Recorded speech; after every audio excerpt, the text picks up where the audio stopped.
प्रणाम। हमारा आपसे प्रश्न है कि आज जो ऋषि मुनि महात्मा कंदराव में हिमालय की गुफाओं में बैठे हुए हैं, वो अपनी तपस्या बहुत कुछ कर रहे हैं वहाँ पे, पर समाज में इतनी कुरीतियाँ फैल रही हैं, बहुत कुछ चारों तरफ त्राही त्राही मची हुई है, तो वो क्यों नहीं कुछ करती, क्यों नहीं कंदराव से बाहर आते और समाज में कुछ ऐसा परिवर्तन करते ताकि समाज का और हित हो सके। बहुत ही जनोपयोगी आपका प्रश्न है और ये देखा गया है कि ऐसे प्रश्न आम तरीके से लोग महात्माओं के लिए करते हैं और महात्माओं से अपेक्षा करते हैं कि वो धर्म की रक्षा के लिए आगे आए, वे समाज के विकास के लिए काम आए। उस समाज को वो क्या दे रहे हैं? वो कंदराओं में, हिमालय की कंदराओं में बैठकर या कहीं छिपकर अपना भजन ध्यान कर रहे हैं, तो उनसे समाज को क्या उपयोगिता है? ऐसे प्रश्न आए दिन, जैसा आपने किया है ऐसा लोग करते ही हैं। इस संबंध में मैं आपको एक महापुरुष से मेरी जो वार्ता हुई उसका मैं प्रकरण आपको सुनाता हूँ।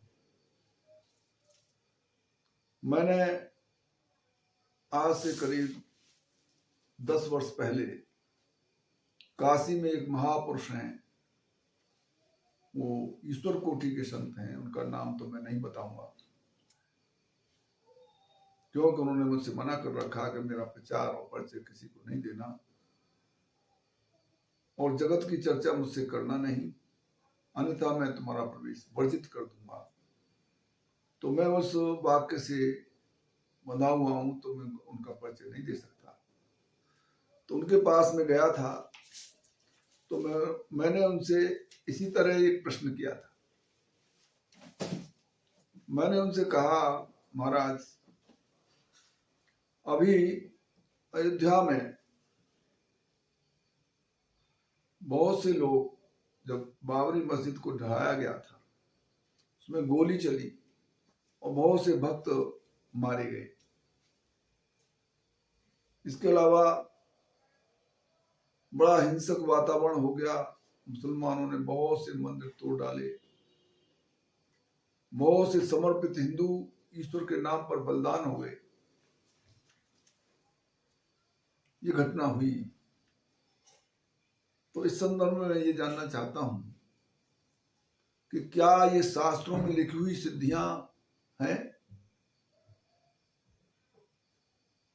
अड़मा, लगमा, गरमा, ईशत्व, वशत्व, और बहुत सी छोटी सिद्धियां जो तपस्या और जप और सिद्धि से मिलती हैं, क्या ऐसा सत्य है? तो उन्होंने कहा कि निश्चय ही ये सत्य है, सिद्धियां होती हैं और सिद्धियां मिलती हैं। तपस्या का फल मिलता है, जप का फल मिलता है, अनुष्ठान के तरीके से कोई कार्य किया जाता है वो सफल होता है, ऐसा हमारा शास्त्रीय विधान है। फिर मैंने दूसरा प्रश्न किया कि अगर ऐसा सच है तो इन महात्माओं का, बड़े बड़े सिद्ध पुरुष हैं, उन्होंने सिद्धियां की, तपस्या की है, उन्होंने संन्यास लिया है, विरक्त हैं, ईश्वर पे ही आधीन है, और संतों का दायित्व भी है कि धर्म की रक्षा करें, कि धर्म से वो कुछ लेते हैं, भोजन लेते हैं, सुविधाएं लेते हैं, तो समाज के लिए उनकी उपयोगिता महत्वपूर्ण है। उनका दायित्व भी है कि समाज को वो प्रतिफल में कुछ दें अथवा धर्म की रक्षा ही करें।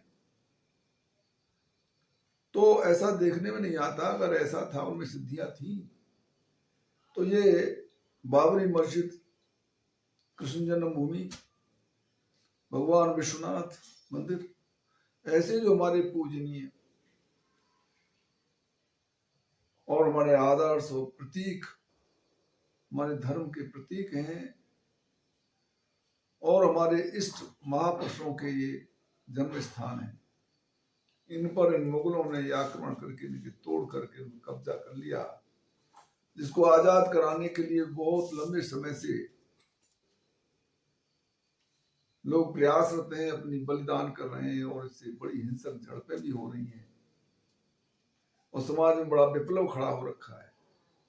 तो क्यों नहीं वे महात्मा अपनी सिद्धि के बल से इसको हटा दें और उसका पुनरुद्धार कर दें, उनके मूल स्वभाव, मूल जो उनका प्रतिष्ठापन है वो उसे प्रतिस्थापित कर दें, कृष्ण भूमि को कृष्ण भूमि कर दें, भगवान विश्वनाथ के भूमि को उसे मुक्त करा दें और अयोध्या के भगवान राम की भूमि को मुक्त करा दें अपने सिद्धि बल से। अगर ये सच है, हिंदू धर्म में ताकत है, तो जो संत इस काम के लिए लगे हैं, जो सिद्ध हैं, वो छिपे पड़े हैं, बताते हैं, क्यों नहीं ऐसी शक्तियों का प्रयोग करके ऐसा कर देते। तो उन महापुरुष ने जो मुझे उत्तर दिया था, वो आपके प्रश्न का बड़ा सटीक उत्तर लगता है। उन्होंने कहा कि भाई, पहली बात तो यह है कि हमारे शास्त्रों में लिखा है कि हनुमान जी मौजूद हैं, अश्वत्थामा मौजूद हैं, बलि भी हैं, मार्कंडेय जी हैं। इस तरह से उन्होंने 50 नाम मुझे गिनाए कि ये लोग दीर्घजीवी हैं और सशरीर धरा पर मौजूद हैं।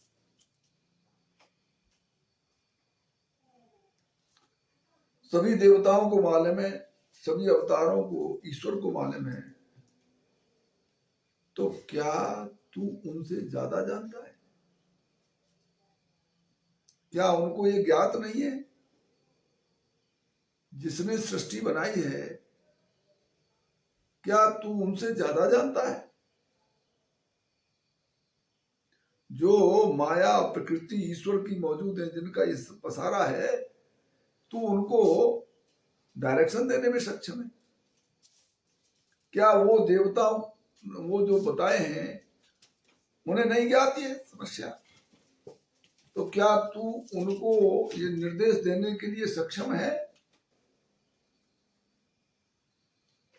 और हो सकता है अपरोक्ष तू मुझसे ही अपेक्षा कर रहा हो। तो ये बताओ, मैं उनकी, भगवान की सृष्टि में प्रकृति के द्वारा बना हुआ खेल है, क्या मैं उसमें उसके अनुरूप न चल के उसमें व्यवधान पैदा करूं? क्या ये मुसलमान और ये उसके नहीं है?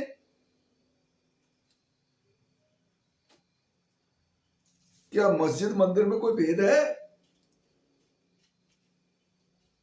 क्या परमात्मा उनका अलग है, तुम्हारा अलग है? जब एक ही है, तो मैं इस अहंकार का पोषण करके इसमें क्यों हस्तक्षेप करूं? मैं उस प्रकृति के कार्य में क्यों बाधा बनूं जो मैं ऐसा करूं? मुझसे श्रेष्ठ, मुझसे महान ऐसे ऋषि मुनि, ऐसे अवतारी पुरुष मौजूद हैं, क्या मैं और तुम उनसे ज्यादा जानते हो? क्या उनका दायित्व क्या है वो नहीं कर रहे हैं? क्या तुम्हारा उन पर ऐसा टिप्पणी करने का अधिकार तुमको है? एक बात। दूसरी बात, जैसा कि तुमने कहा कि ऐसे ऋषि महर्षि हमने सुने हैं, हिमालय में रहते हैं, बड़े बड़े महापुरुष हैं, ज्ञानगंज हैं, उनका एक अलग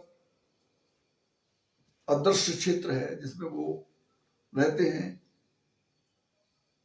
और वो सत्संग करते हैं, भगवान का ध्यान करते हैं, आनंद में स्थित रहते हैं, दीर्घजीवी। तो आप ये सोचते हैं कि उनके रहने से आपकी समझ की उपयोगिता नहीं है?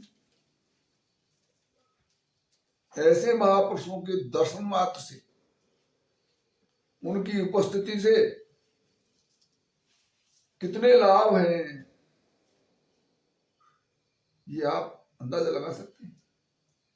मान लिया वो मौजूद है कोई महापुरुष यहां, तो उसकी उपस्थिति के कारण होने वाली दुर्घटनाएं और भयंकर आपदाएं रुकी हैं।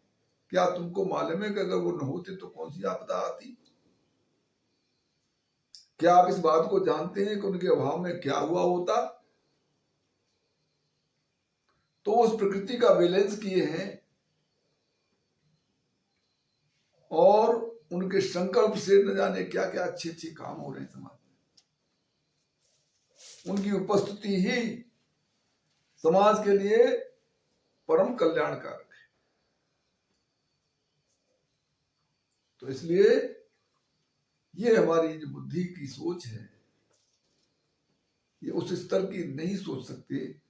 ईश्वर के कार्यों में हम क्या टिप्पणी कर सकते हैं?